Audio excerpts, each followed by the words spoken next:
go on, like, so no, kill her now.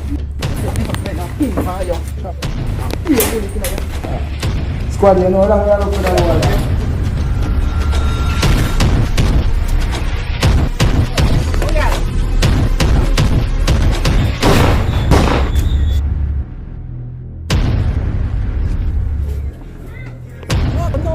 Look how long me I tell about bad company and you know left out in company now see they then shoot you know. We make you not take a second time and your life because you know say you're nearly dead. Yeah. What man?